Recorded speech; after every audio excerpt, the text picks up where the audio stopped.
Así que están las puertas abiertas. Las cerramos de noche porque hay mucha inseguridad, pero hay mucho mosquito. Así que bueno, no sé qué dice la congregación, si Mati seguiría viniendo, si lo aceptan. Depende, ¿no? Si es de Colón, no. Si es de Colón, sí. No, dice que se está despidiendo. No, gracias a Dios por la vida de los jóvenes que nos han ayudado muchísimo. Él viene de Santoto o de Sauce, ¿no? De Sauce. Más lejos todavía. Y ha sido una bendición poder tenerlos a ellos. Lo vemos como de parte de Dios. Y entonces somos bendecidos por sus vidas. Tenemos que tratar nosotros desde acá, desde Arroyo Leyes, en nuestra casa, ser de bendición para todos los que vienen, ¿no? Y poder así demostrar lo que dice el Salmo 147, versículo 5, que vamos a leer ahora.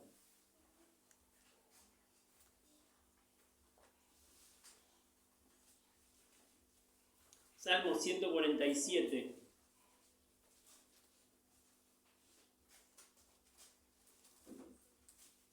Es un texto para poder memorizar, para poder guardar en nuestro corazón. Algunas veces les había dicho que tenemos problemas nosotros con esto de los tamaños. Somos de nosotros agrandar mucho las cosas. En Argentina es muy común. Es muy, muy común. Ya les conté aquel cuento que decía que estaban 3 reunidos charlando y 3 hombres de campo alrededor del fuego. ¿Viste que dicen que los hombres de campo son exagerados para decir? Y uno dice, nosotros cosechamos unas manzanas que eran tan grandes que las teníamos que llevar de a 3 para poder llevar. Otro dice, nosotros cosechamos una sandía, dice, que la cortamos a la mitad, la comimos y nos quedó 2 canoas, dice después, para poder usar. Y el otro 8 dice, ¿yo qué digo? Sembraba lechuga. Y entonces dice, allá está mi familia, es grande lo que tengo ahí. Están tomando mate. Ahí lo ven, sí, los dos pensaron, mirá vos qué bien, qué valores tiene este hombre, este gaucho, ¿no? Dice, ahí están tomando mate a la sombra de la hoja de lechuga. Entonces, es así, pero con Dios hacemos al revés.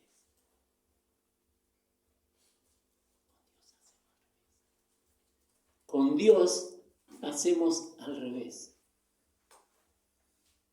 El versículo 5 del Salmo 147 dice, grande es el Señor nuestro y de mucho poder, y su entendimiento es limitado, es finito, está sujeto al tiempo y al espacio. Su entendimiento es infinito. Vamos a orar.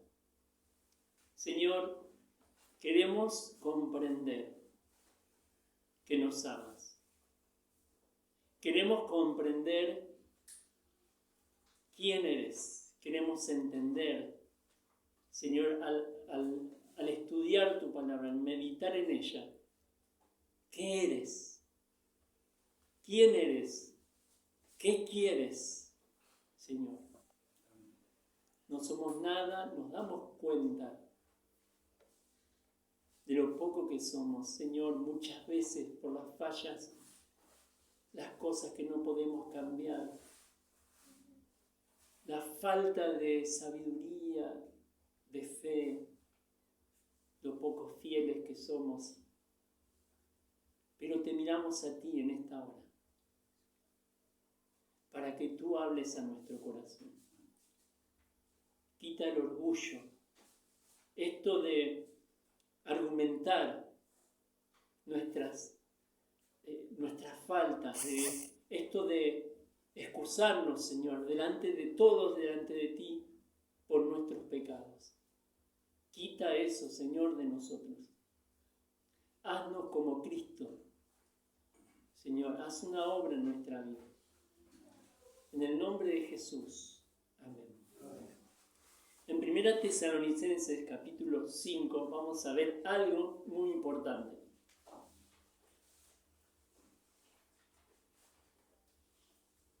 Dice versículos 1 y 2. ¿Quién lo quiere leer? A ver. 1 de Tesalonicenses capítulo 5, versículos 1 y 2.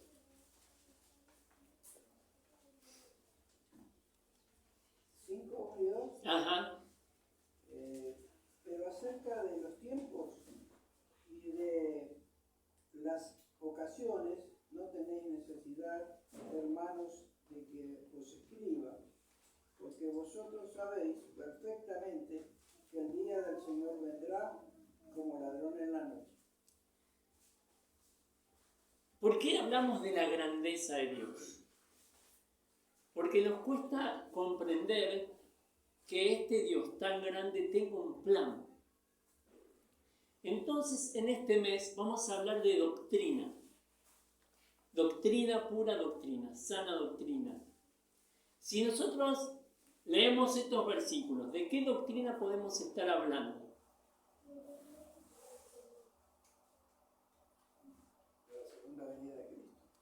De Cristo, de su venida. Acá habla de el día del Señor va a venir. ¿Cómo? Ese es el título de nuestro pensamiento. Como ladrón en la noche. Como ladrón en la noche. ¿Qué pasa en estos tiempos con respecto a los ladrones? Tenemos por todos lados, todo el tiempo.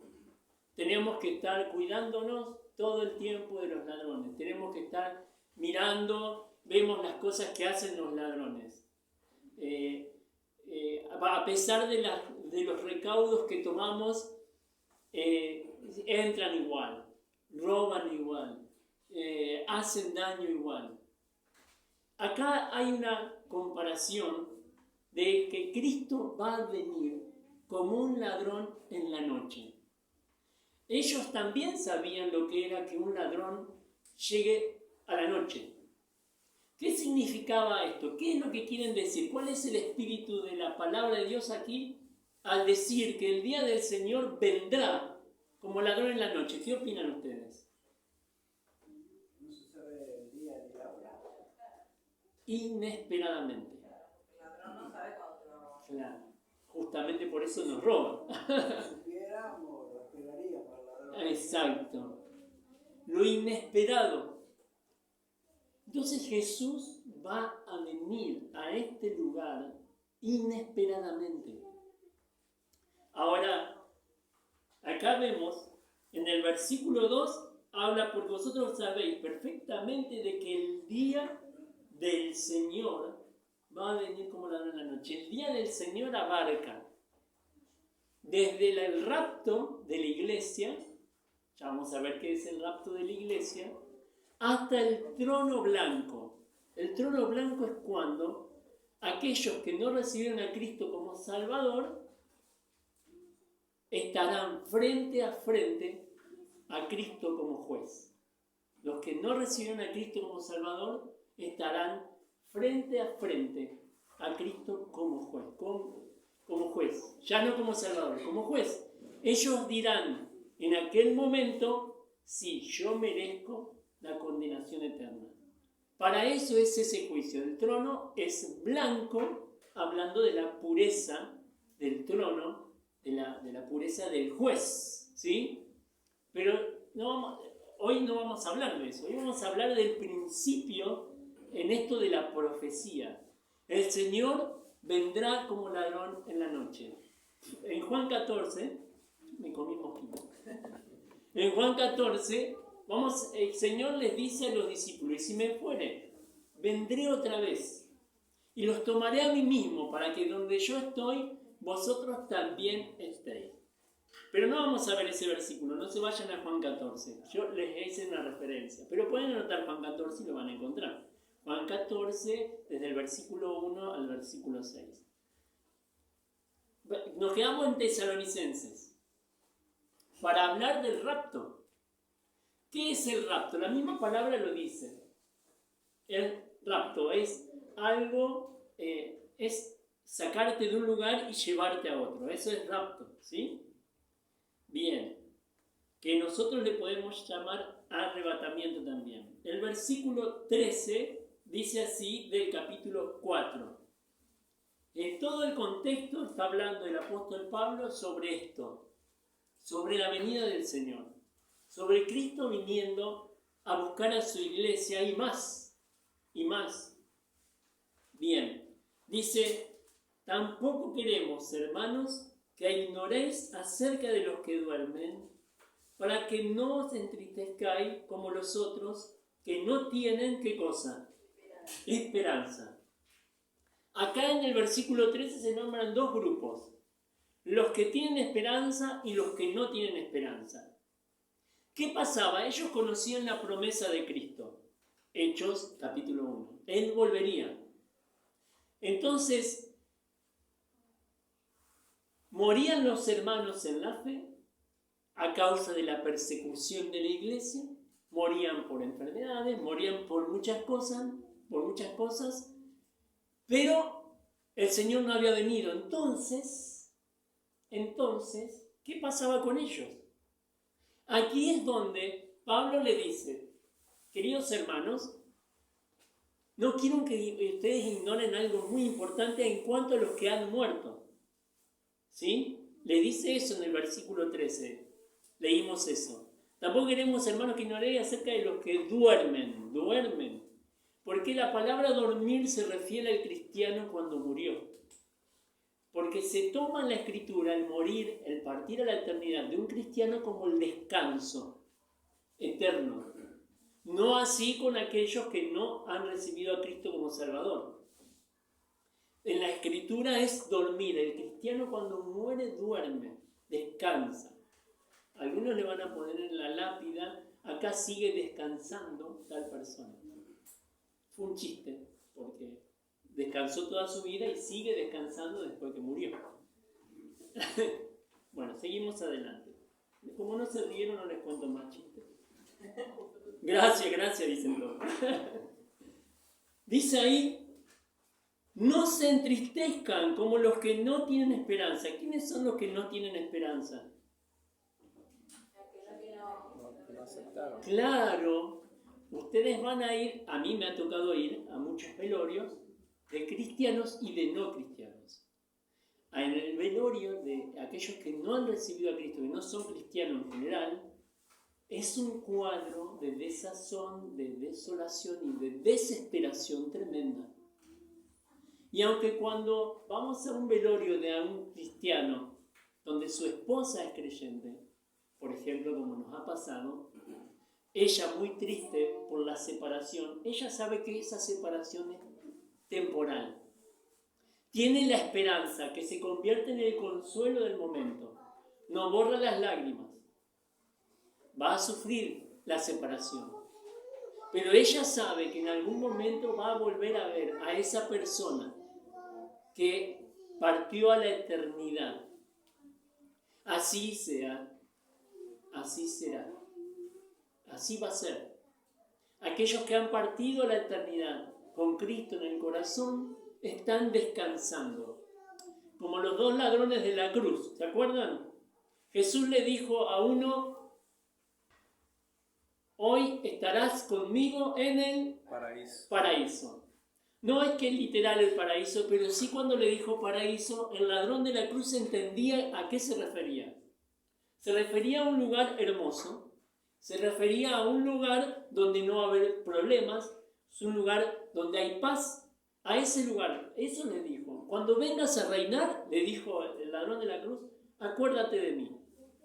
Jesús le dijo, no, ¿qué cuando venga a reinar?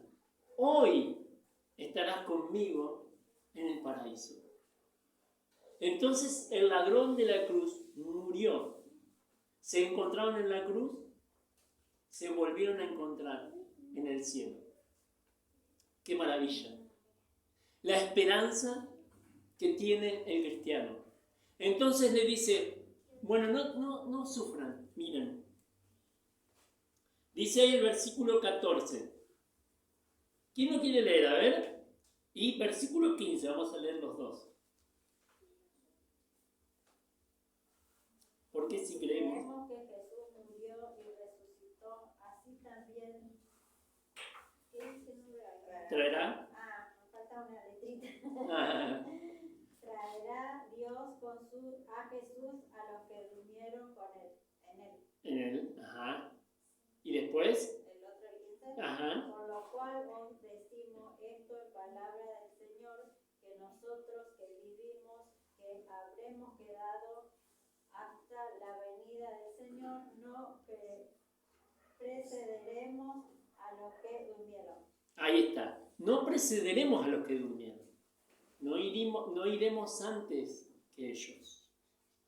No, si nosotros estamos vivos y el Señor viene ahora a buscarnos, ¿sí? En este momento llegaría el Señor y nos arrebata y nos lleva al cielo. Cuando nos encontremos con Él, no solamente nos vamos a encontrar con Él, sino con aquellos que han partido antes que nosotros. Miren lo que sigue diciendo en el versículo 16. ¿Quién lo quiere leer? A ver. Porque el Señor mismo, con voz de mando, con voz de arcángel y con trompeta de Dios, descenderá del cielo y los muertos en Cristo resucitarán primero. Los muertos en Cristo resucitarán primero. Ahí aclara. Dice los muertos en Cristo. Está hablando de los que durmieron. No precederemos a los que durmieron. Y ahora aclara y dice bien, Pablo, el Espíritu Santo de Dios en realidad, los muertos en Cristo. ¿Sí? ¿Qué van a hacer ellos? Van a resucitar primero. Ahora, ¿cómo van a resucitar ellos? Primera de Juan, capítulo 3, versículo 1, 2 y 3, pero vamos a leerlo. Tengan el dedo ahí, en Primera Tesalonicenses. Vamos a Primera de Juan. Capítulo 3, versículo 1, 2 y 3 les dije. Dice, mirad cuál amor nos ha dado el Padre para que seamos llamados hijos de Dios. Por esto el mundo no nos conoce, porque no le conoció a Él. Versículo 1. Ahora voy al versículo 2. ¿Están? Dice, amados, ahora somos hijos de Dios. Ahora, en la tierra. Y aún no se ha manifestado lo que hemos de ser. Todavía está incompleta, entre comillas, la obra de lo que realmente vamos a hacer. Pero sabemos que cuando Él, Jesús, se manifieste, seremos como semejantes a Él, porque le veremos tal como Él es. Entonces acá dice con claridad, nuestros cuerpos serán glorificados.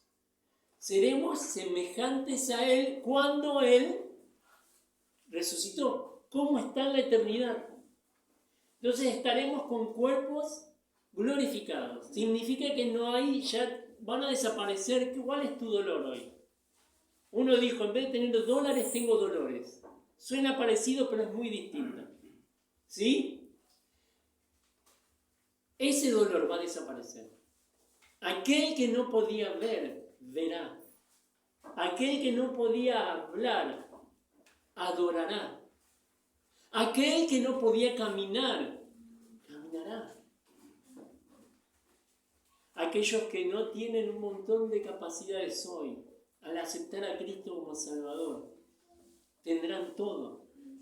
Seremos semejantes a Cristo, igual que Él cuando Él fue glorificado. Ahora, volvemos a Primera Tesalonicenses. Y ahí les dije que tengan el dedo en el capítulo 4. Dice el versículo 16, lo repasamos. Porque el Señor mismo con voz de mando, con voz de arcángel y con trompeta de Dios descenderá del cielo, y los muertos en Cristo resucitarán primero. Luego nosotros, los que vivimos, los que habremos quedado hasta la venida del Señor, ¿sí? Los que estamos, si estamos vivos ahí con claridad, dice, ¿qué va a suceder? A ver, díganme ustedes. Seremos arrebatados. ¿Y qué más dice? Ajá. ¿Dónde? En las nubes. ¿Sí? Seremos arrebatados juntamente con Él en las nubes. Ahí va a ser la reunión en el rapto.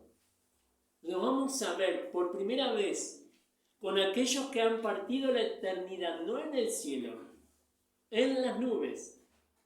Aquí, entre la tierra y allá, lo oscuro que no llegamos, ahí, acá en nuestra atmósfera. Eso significa, no va a pasar al espacio. Por eso acá dicen las nubes, para decir, no en literal, no vamos a parar en una nube, tal vez sí, tal vez no, pero lo que quiere referenciarnos el Espíritu Santo, algo que vemos. No vemos más allá del universo, salvo algunas cosas. Pero en nuestra atmósfera, ahí, vamos a estar juntos. Con aquellos que no... Imagina, esa reunión va a cubrir el cielo. Porque todos los cristianos de todos los tiempos estarán ahí esperándonos a nosotros. Muchos dicen que vamos a ser como ángeles, que no vamos a ser nosotros. No es verdad, porque la Escritura acá lo dice con claridad, que somos nosotros que vamos a ver a los otros. Lo está diciendo Pablo. Ustedes no se entristezcan como los otros que no tienen esperanza. Los van a volver a ver. Eso significa que nos vamos a identificar, que vamos a... ¿Se imaginan? Si hay algún hermano o alguna hermana que no soportás, la vas a tener por toda la eternidad. Qué lindo eso, ¿no? Pero ahí vamos a estar con cuerpos glorificados, no va a haber presencia de la envidia, del pecado, de los celos. Eso va a desaparecer. Nuestro corazón va a cambiar. No vamos a ser como ahora, no vamos a mirar las cosas como ahora, con recelo. No vamos a mirar esas cosas, van a desaparecer.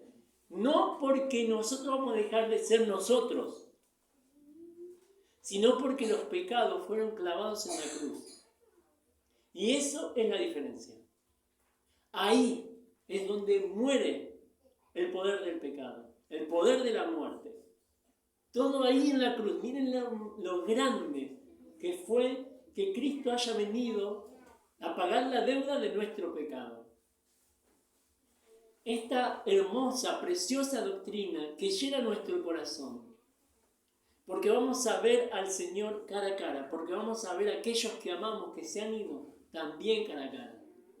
La doctrina es fundamental, la sana doctrina, para que la esperanza se renueve día a día. Y a nosotros esto debe provocar algo importante en nuestra vida, debe provocar un cambio con respecto a nuestro estilo de vida. Un cambio real. Saber que Cristo va a venir a buscarnos debe provocar en nosotros un cambio real. Debemos esperar a Cristo. Tengan el dedo ahí. Vamos a ver 2 de Timoteo. El apóstol Pablo se está yendo, sabe que va a morir. Sin embargo, él hace una referencia importante. 2 de Timoteo, que está ahí cerquita. Tesalonicenses. Después ahí está Timoteo, Tito. 2 de Timoteo, capítulo 4, inclusive terminando ya su última carta, el apóstol Pablo, ya anciano, dice, gracias, Abel.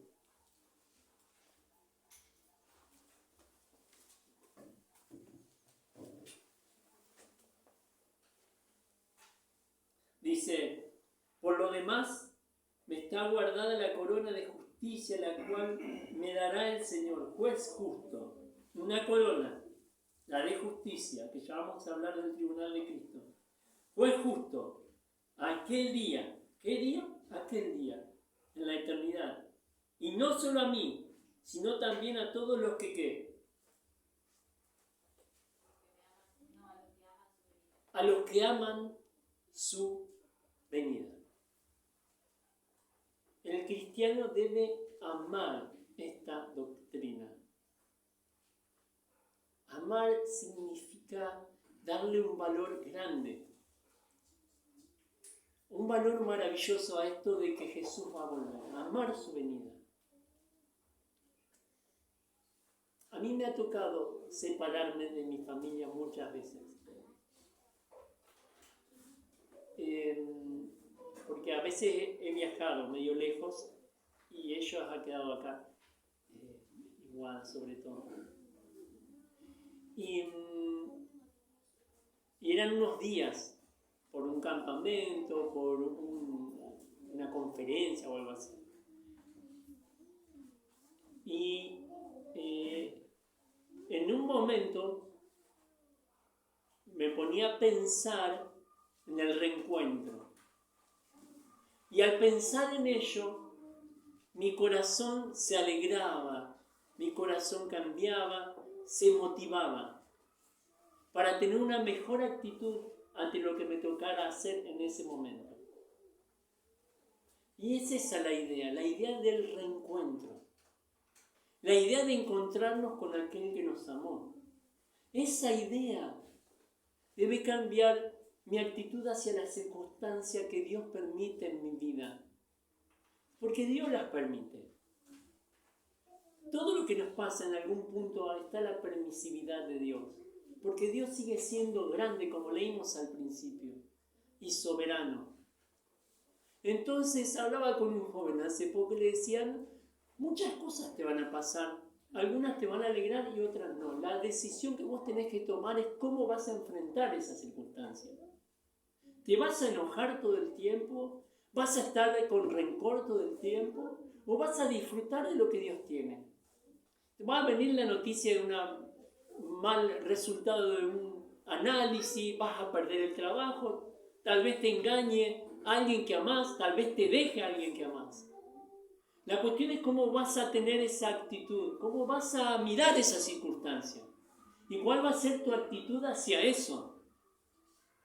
Si Dios, que es tan grande, fue capaz de venir y hacerse como uno de nosotros y tomar esa actitud de humildad y ser clavado en la cruz como si fuera el peor criminal, y eso lo hizo por vos, esa actitud y esa acción que aún dice la Escritura en Hebreos capítulo 12 que él tuvo gozo al saber que el que se iba a convertir ibas a ser vos, aunque había clavos, látigos, burlas, él tenía gozo, porque su gozo fue basado no en la cruz y en el pecado que él cargó. Su alegría, su fuerza, estaba en el gozo de saber que vos y yo íbamos a aceptarlo como Salvador y que íbamos a tener una oportunidad de tener una vida totalmente cambiada. Ya con gozo que viene de Dios, ya con paz que viene de Dios, algo real que funciona.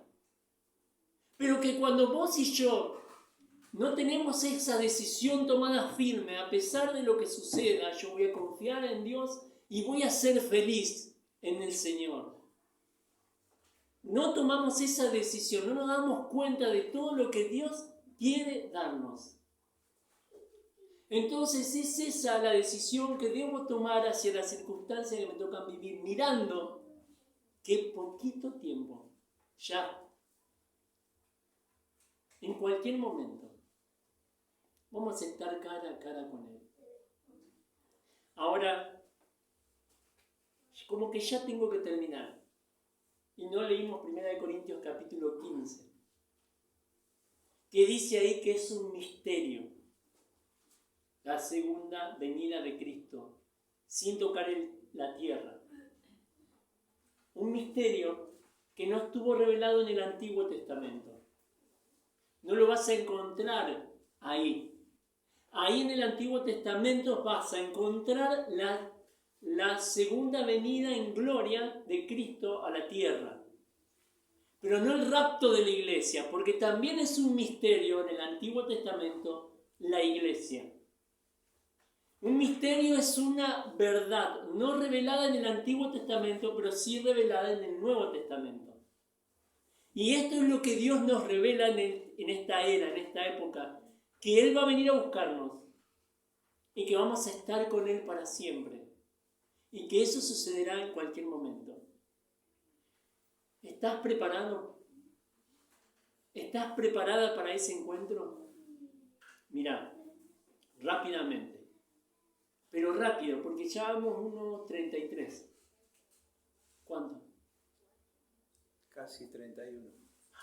Me cerca. Primero de Juan, otra vez, capítulo 3, versículo 3, dentro del contexto que vimos. Ahora sí pueden salir de 1 Tesalonicenses. 3:3 de Primera de Juan. ¿Qué dice ahí la palabra de Dios? Leamos el 2 para recordarlo y leamos el 3, ¿sí? ¿Quién lo quiere leer? A ver.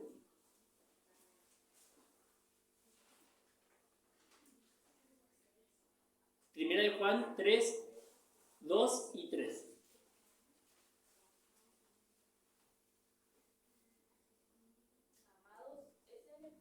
Ahora somos, Amados, ahora somos hijos de Dios y aún no se ha manifestado lo que hemos de ser. Pero sabemos que cuando Él se manifieste seremos semejantes a Él, porque le veremos tal como Él es. Y todo aquel que tiene esta esperanza en Él se purifica a sí mismo, así como Él es puro. clarito. Si vos tenés la esperanza de que vas a ver al Señor, como hablamos de la esperanza, aquellos que no tienen esperanza están tristes, pero vos no, vos sabés que vas a estar en el cielo, que Jesús viene. Y todo aquel que tiene esta esperanza, ¿qué hace a sí mismo? Se purifica. Para esperar a Cristo, primero debe haber una purificación de nuestra vida diaria. Purificación. ¿Qué es lo que sabes que te está contaminando y te cuesta dejar? Porque no querés dejarlo, porque el pecado es lindo. De hecho, Hebreos capítulo 11 dice que el pecado es un deleite. Deleite temporal, pero deleite. Si el pecado fuera feo, ninguno de nosotros pecaría. ¿Sí? Lo mismo pasa con el pescado. Si el pescado fuera feo, ninguno de nosotros ¿qué? Pescaría.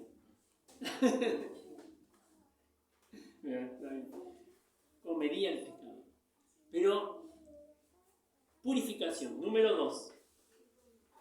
Primera de Juan también, capítulo 2 ahora, el versículo 28.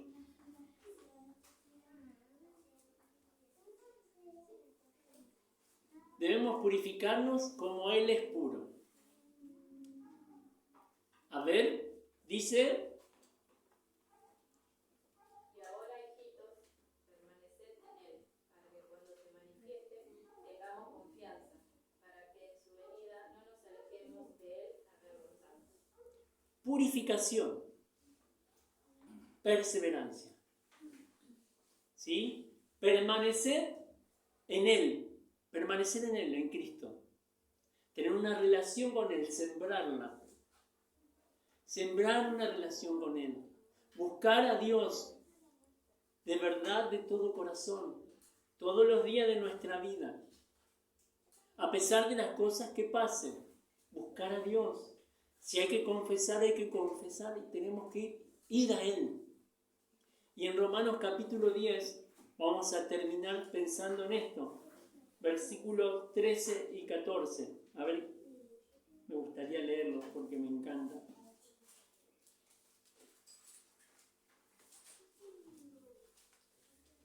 Romanos capítulo 10.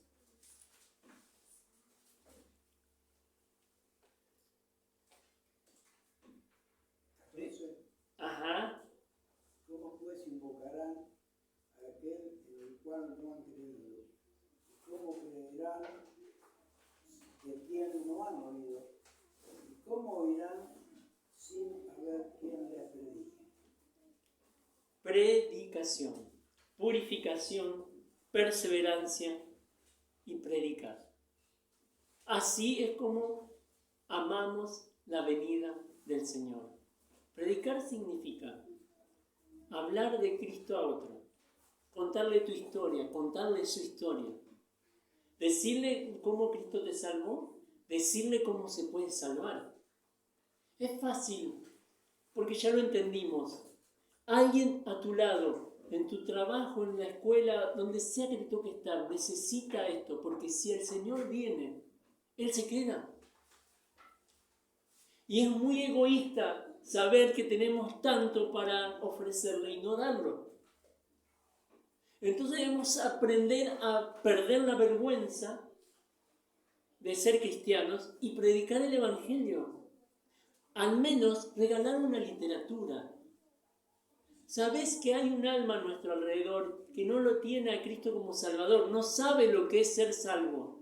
No sabe lo que es tener una vida nueva. No sabe lo que es tener a Cristo. No sabe que si se muere se va al infierno. Pero vos y yo sí. Entonces esa es nuestra responsabilidad individual. Muy individual. Mostrarle a los demás que Cristo funciona. Algo que tal vez no está sucediendo en nuestra vida y por eso nos cuesta mostrarlo. No estamos viviendo la renovación de nuestra alma, de nuestro espíritu. No estamos nosotros creciendo, luchando y esclavizados en algún pecado. Tal vez suceda eso y por eso nos cuesta decirle a los demás que Cristo es suficiente para Él, que Él funciona. Como esa persona que fue al desierto, estaba en el desierto, se había caído su avión y ahí estaba Él. Uno había quedado vivo y caminó. Y llegó a un lugar donde había una casa vieja, donde había ahí un bombeador. Y Él quiso sacar agua del bombeador, muerto de sed. Intentó y no salía nada. En algún momento vio que había una botella. En la botella había agua. Y dice, y había un cartel ahí escrito. ¿Vieron con tipo carbón? Como diciéndole, para que tener más agua, necesitas gastar esta agua cargando la bomba. Entonces él se encontró con la botella, muerto de sed con agua. Y estaba la bomba ahí que no andaba. Él tenía que hacer algo. ¿Se tomaba el agua o cargaba la botella? Tuvo que decidir. Él dudó mucho, pero muchísimo, aparte estaba muerto de sed, se estaba muriendo de sed y tenía la botella de agua. Y estaba todo para que él tomara la botella de agua y siguiera adelante. Pero él decidió, a pesar de su tentación de tomar la botella de agua, echar en la bomba esa botella de agua. La echó, intentó y funcionó. Y salió agua, mucha agua. Y en ese lugar desierto, era solamente una botella. No había más nada que eso. Cargó la botella y otra vez la volvió a poner ahí. Pero debajo de la inscripción él escribió algo más.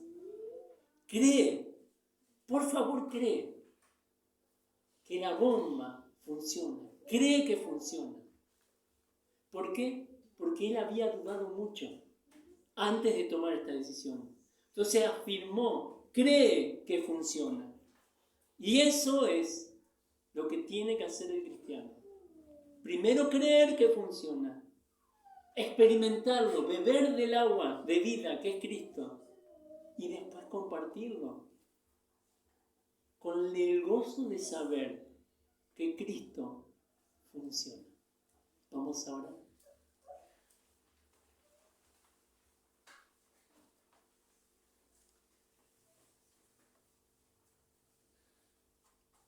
Y ahí delante de Dios. Tal vez hay una aflicción, una carga, algo que sucede, algo que sucedió, algo que no te permite ver a Cristo. Podemos ahora tomar de esa agua. Tal vez decirle, Señor, perdona, ayúdame. Perdón, Señor, dame fuerzas. Te necesito.